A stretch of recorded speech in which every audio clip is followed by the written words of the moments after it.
सभी मित्रों को हमारे चैनल ऑल हिंदी तैयारी मंच 101 101 पर स्वागत है। समस्त मित्रों को हमारा नमस्कार। आज हम लोग हिंदी जगत का एक बहुत सुप्रसिद्ध उपन्यास गोदान पढ़ेंगे। गोदान की भूमिका देखेंगे। गोदान प्रेमचंद ने किस लहजे में 1936 ईस्वी के समाज को कैसे इस गोदान में पिरोया है उसको देखेंगे। गोदान की जितनी प्रमुख पंक्तियां हैं, उनके मतलब कथन कहे गए हैं, कौन से विचार किस पात्र के द्वारा उभर कर सामने आए हैं, इन सबको देखेंगे।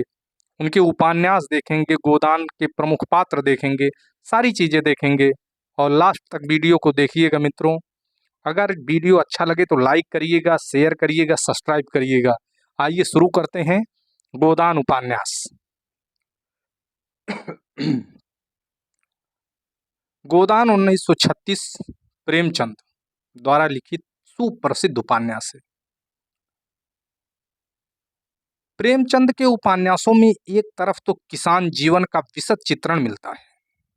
गोदान मुंशी प्रेमचंद के उपन्यासों में एक तरफ तो किसान जीवन का विशद चित्रण मिलता है, वहीं दूसरी ओर उनमें पतनशील और उदीयमान सामाजिक शक्तियों की असाधारण पहचान दिखाई देती है। किसान जीवन के साथ इन शक्तियों के द्वंद्व को भी प्रेमचंद ने सफलता से चित्रित किया है। किसान जीवन के साथ इन शक्तियों के द्वंद्व को भी प्रेमचंद ने सफलता से चित्रित किया है। उनके उपन्यासों में गोदान अनेक अर्थों में सर्वथा अनूठी रचना है, प्रमुख रचना है। इनमें मुनाफे और मेहनत की दुनिया के बीच गहराती खाई को उन्होंने बड़ी बारीकी से चित्रित किया है। वैसे तो इनके दूसरे उपन्यासों में भी इसका चित्रण दिखाई देता है, लेकिन गोदान में आकर इनका रूप काफी सूक्ष्म और संकेतात्मक हो गया है। गोदान में अनेक किसान पात्रों को उभार कर रखने के बदले उनका ध्यान होरी पर केंद्रित रहा है। उनके चरित्र में उन तमाम किसानों की विशेषताएं मौजूद हैं जो जमींदारों और महाजनों की धीमे धीमे किंतु बिना रुके चलने वाली चक्की में पीसने के लिए अभिशप्त है। कितना जबरदस्त है कि गोदान में अनेक किसान पात्रों को उभार कर रखने के बदले उनका ध्यान होरी पर केंद्रित रहा है। उनके चरित्र में उन तमाम किसानों की विशेषताएं मौजूद हैं जो जमींदारों और महाजनों की धीमे धीमे किंतु बिना रुके चलने वाली चक्की में पीसने के लिए अभिशप्त है, मजबूर है। इस रचना में किसानों का शोषण काफी चालाकी भरा है, जिसमें सामंतवाद और पूंजीवाद के बीच समझौता है। इस समझौते को समझने में भोला भाला किसान असमर्थ है। इस समझौते को समझने में जो भोला भाला सीधा साधा किसान है वह असमर्थ है, वह नहीं समझ सकता है। इस उपन्यास में जमींदारी सत्याग्रही कांग्रेसी का चोला ओढ़े हुए है। बार बार एक मिनट मित्रों,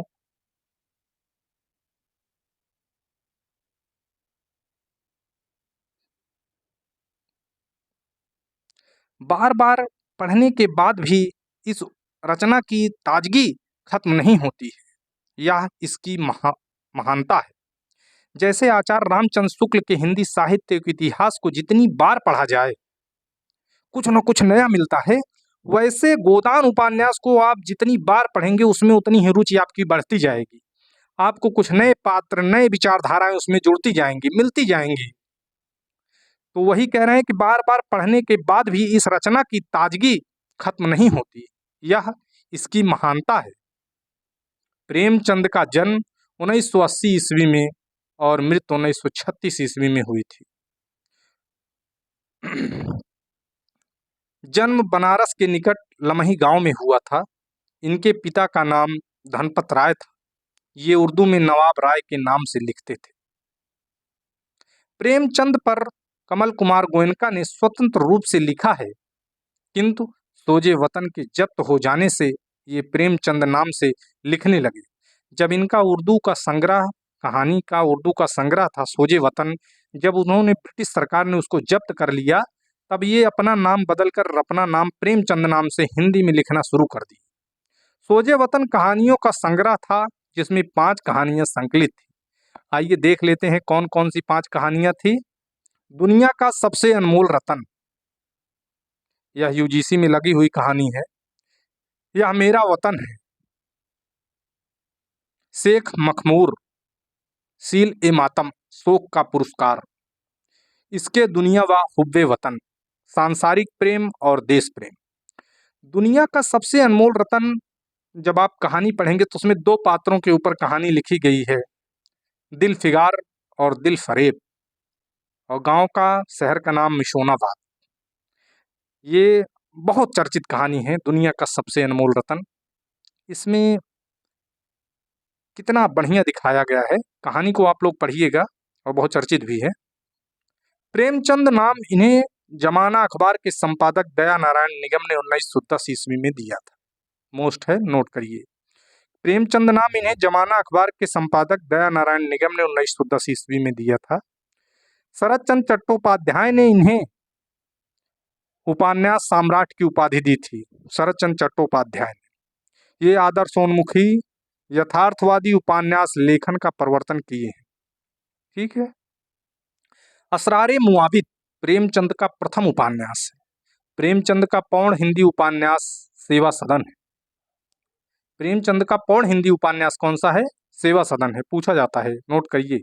प्रेमचंद का हिंदी में लिखा गया पूर्व उपन्यास, पूर्ण मतलब जो है पूर्व उपन्यास है इनका कायाकल्प, जो मूल रूप से हिंदी में लिखा गया है, पूर्ण है पूरा।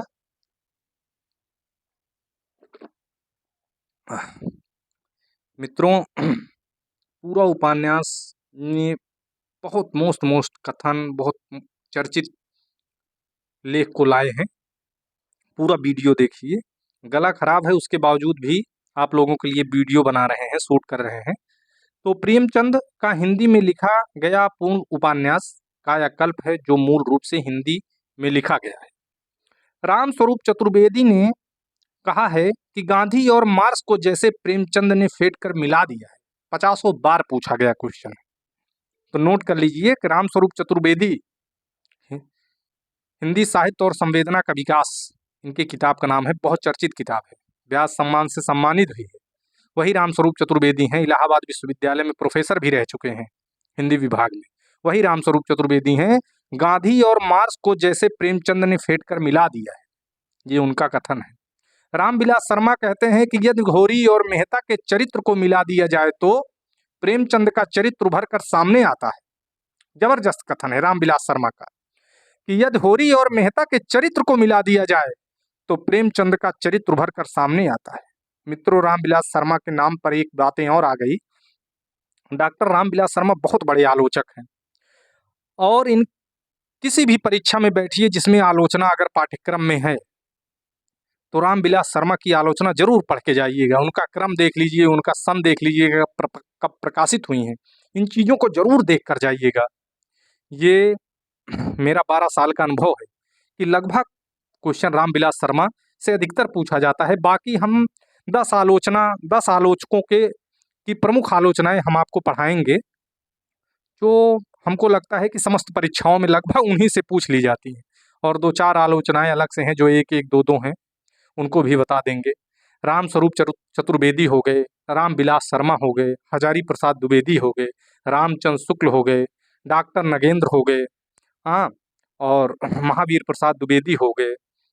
इनकी जो आलोचनाएं हैं बहुत बहुत महत्वपूर्ण है, बहुत महत्वपूर्ण है, अधिकतर देखने को मिल जाती हैं। तो आगे आइए कि रामविलास शर्मा ने क्या कहा है कि यदि होरी और मेहता के चरित्र को मिला दिया जाए तो प्रेमचंद का चरित्र उभर कर सामने आता है।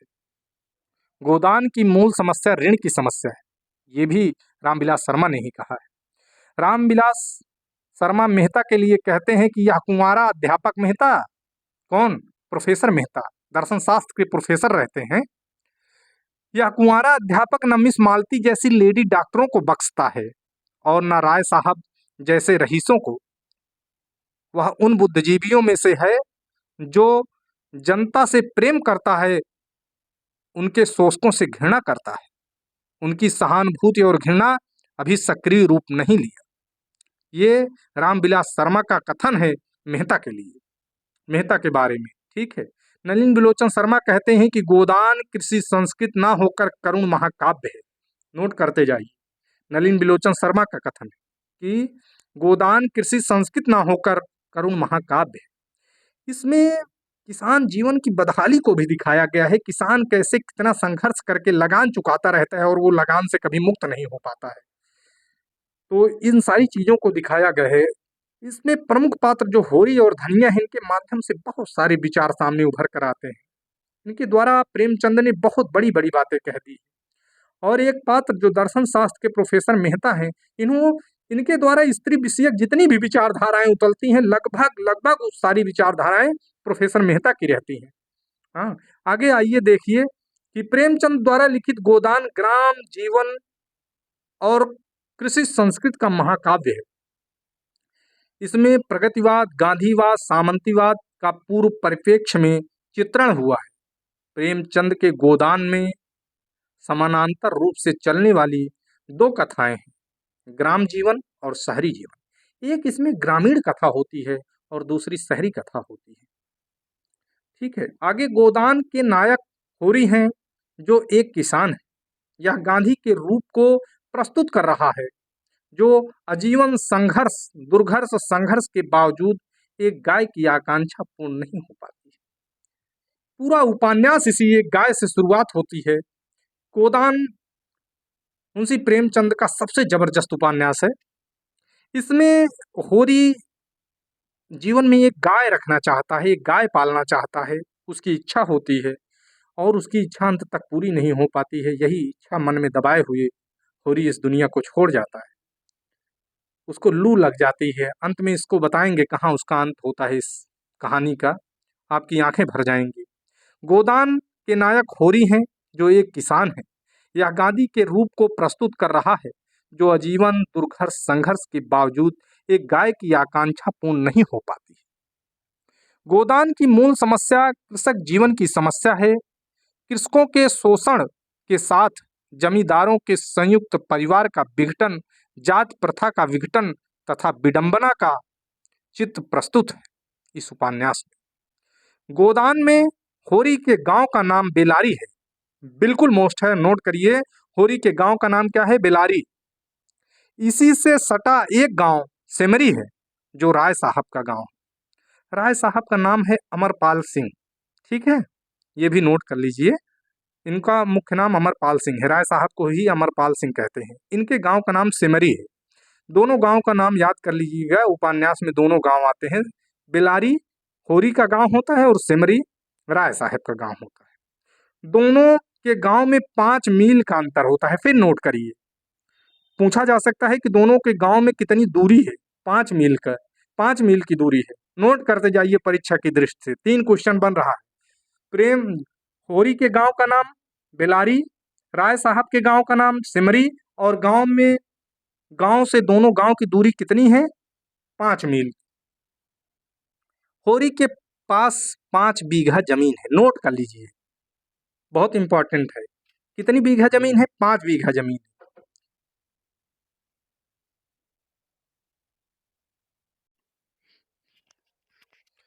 मित्रों, होरी के पास 5 बीघा जमीन थी। गोपाल राय के अनुसार गोदान में कुल 84 पात्र हैं और पुरुष पात्र 56 हैं, स्त्री पात्र 28 हैं। नोट कर लीजिएगा। पूछा जा सकता है कि गोपाल राय के अनुसार गोदान में कितने पात्र हैं, तो टोटल लिख लीजिएगा 84 पात्र हैं। पुरुष 56 और 28 स्त्री पात्र हैं। हमारे चैनल का नाम मित्रों आल हिंदी तैयारी मंच 101 है। आप लोग सर्च करके, इसके पहले भी हमने बाण भट्ट की आत्मकथा अपलोड कर दी है और मैला आंचल भी अपलोड कर दिया है, तो देख सकते हैं। और यूजीसी नेट और यूपी असिस्टेंट प्रोफेसर में जितने नाटक लगे हुए हैं सब हमने अपलोड कर दिए हैं मित्रों। आगे देखिए गोदान उपन्यास के प्रमुख पात्र। होरी नायक है, धनिया नायिका है।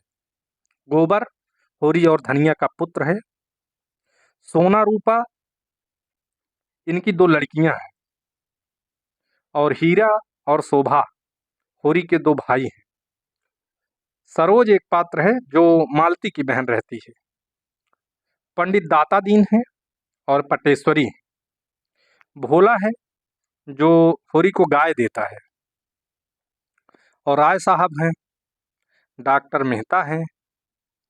माता दीन है, दाता दीन के पुत्र हैं माता दीन, सिलिया प्रेमी रहते हैं। और मिर्जा खुर्शीद हैं। मोहरी है, झुनिया है, मालती है और गोविंदी है, कामनी खन्ना उनकी पत्नी रहती है, खन्ना जी की। और सिलिया है एक झुमरी सिंह। मिस्टर खन्ना है पंडित ओंकार नाथ। मिस्टर तंखा हैं गंडा सिंह हैं, पंडित नोखेराम है। हरखू एक पात्र है, सिलिया का बाप है जो। मंगल है, गोबर का बेटा है। पूछा जा सकता है कि गोबर के पुत्र का क्या नाम था। जैसे होरी के पुत्र का नाम गोबर है और गोबर के पुत्र का नाम मंगल है। ठीक है, नोट कर लीजिएगा। गोदान के लास्ट पृष्ठ में दिया हुआ है। अंत में जब होरी मरने लगता है तो वो गोदान में गोबर पहुंचता है जब वहां, तो कहता है कि तुम आ गए, अब तुमको तरसना नहीं पड़ेगा। मंगल को तरसना नहीं पड़ेगा दूध घी के लिए, क्योंकि गाय की व्यवस्था कर दी है, ऐसा कहता है। और गोमती है, ये भी एक पात्र है, ओंकारनाथ की पत्नी है। और गोदान में कुल 36 परिच्छेदों में विभक्त है। ये गोदान 36 परिच्छेद हैं इसमें, ये भी नोट कर लीजिए आप लोग। होरी गोदान का प्रतिनिधि पात्र है, नायक है, इसका चरित्र साधारण है। धनिया गोदान उपन्यास की नायिका है। गोबर होरी का पुत्र है, प्रगतिशील पात्र है। सोना और रूपा होरी की पुत्री हैं। हीरा होरी का भाई है जो गाय को जहर देता है। शोभा होरी का भाई है जो चुगलखोर विदूषक है, मतलब चुगली करता है। भोला होरी का मित्र जो होरी को गाय देता है। झुनिया भोला की पुत्री है, गोबर की प्रेमिका और बाद में पत्नी है। राय साहब हैं मिर्जा के मित्र, जमींदार हैं। राय साहब का पूरा नाम अमरपाल सिंह है, अभी आपको बताए थे। राय साहब को प्रेमचंद जी रंगे सियार की संज्ञा दी है। प्रेमचंद जी ने राय साहब को रंगे सियार की उपाधि दी है, संज्ञा दी है। और डॉक्टर मेहता जो हैं दर्शन शास्त्र के प्रोफेसर हैं, जो विद्वजीवी वर्ग का प्रतिनिधित्व करते हैं। मेहता मालती से प्रेम करते हैं। मेहता के माध्यम से स्त्री विषयक विचार प्रकट हुए हैं। मतलब गोदान जो उपन्यास है, इसमें जितने स्त्री विषयक लगभग लगभग विचार आए हैं वो सब मेहता के द्वारा आए हैं। तो इसमें इसीलिए नोट कर दिया हूँ कि मेहता के माध्यम से स्त्री विषयक विचार प्रकट हुए हैं। मालती अविवाहित है, शहर की पात्र हैं जो मेहता पर आकृष्ट हैं, इंग्लैंड से डॉक्टरी पढ़कर आए हैं। इनका यहाँ दोहरा चरित्र दिखाया गया है। कोई अगर गांव की औरत आती है तो उससे सही मुंह से ये बात भी नहीं करती हैं, लेकिन अगर कोई शहर का और पढ़ा लिखा व्यक्ति आता है तो उसको इसके कार तक छोड़ने जाती है। ये इनका दोहरा चरित्र दिखाया गया है। किसका? मिस मालती का।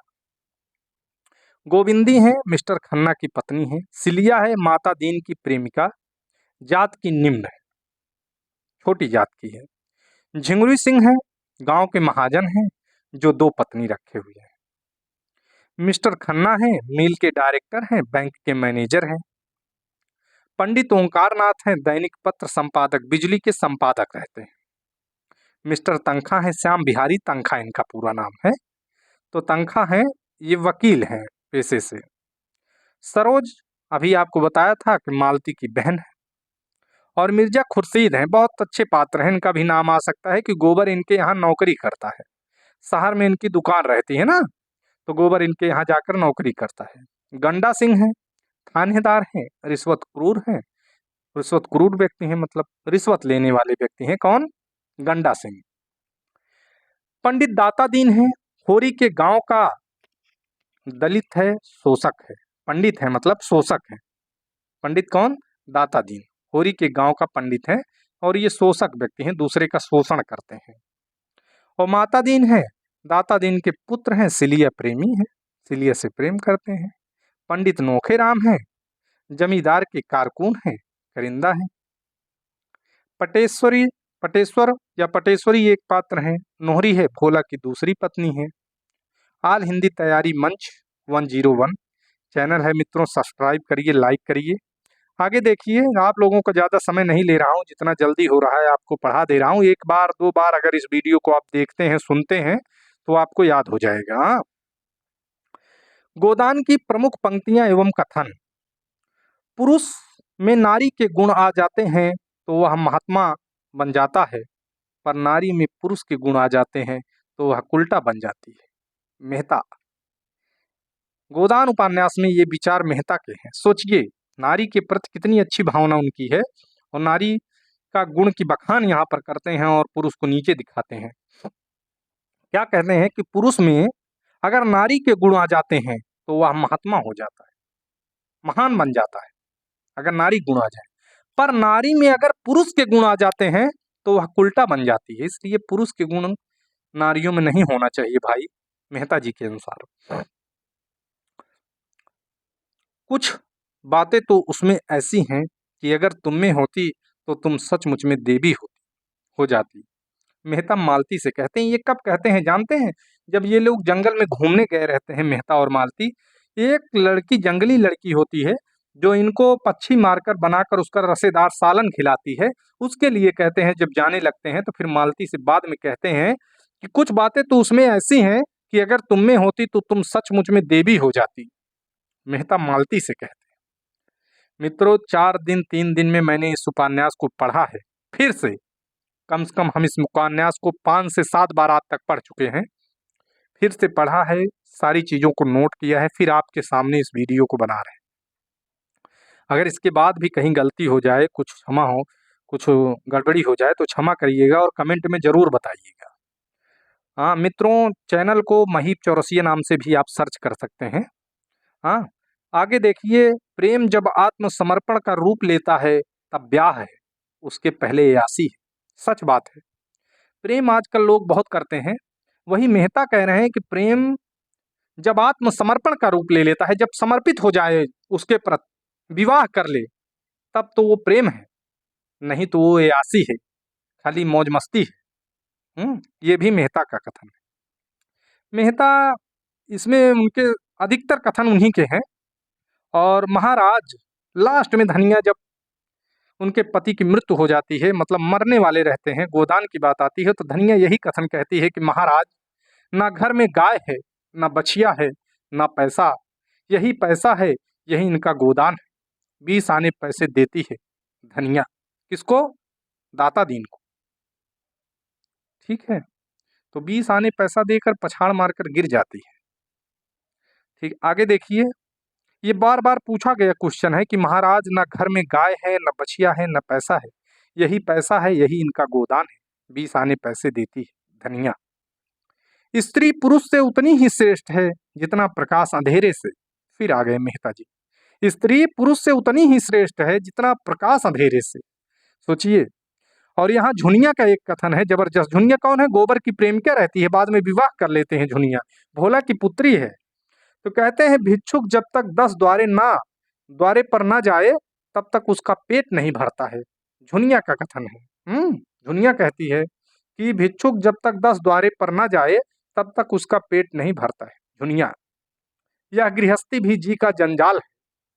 भोला द्वारा कहा गया है कि यह गृहस्थी भी जी का जंजाल है।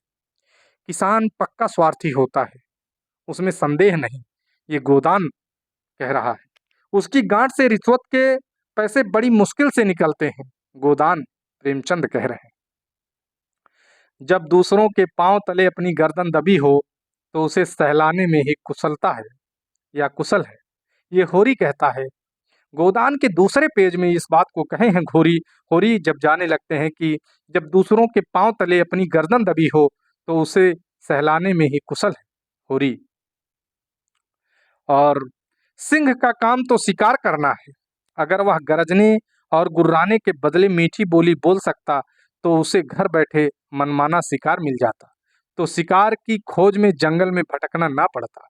गोदान कह रहा है, इसमें राय साहब की बात है, ये राय साहब जी कह रहे हैं गोदान में। बहुत अच्छा कथन है कि सिंह का काम तो शिकार करना है, अगर वह गरजने और गुर्राने के बदले मीठी बोली बोल सकता तो उसे घर बैठे मनमाना शिकार मिल जाता, तो शिकार की खोज में जंगल में भटकना ना पड़ता। गोदान राय साहब।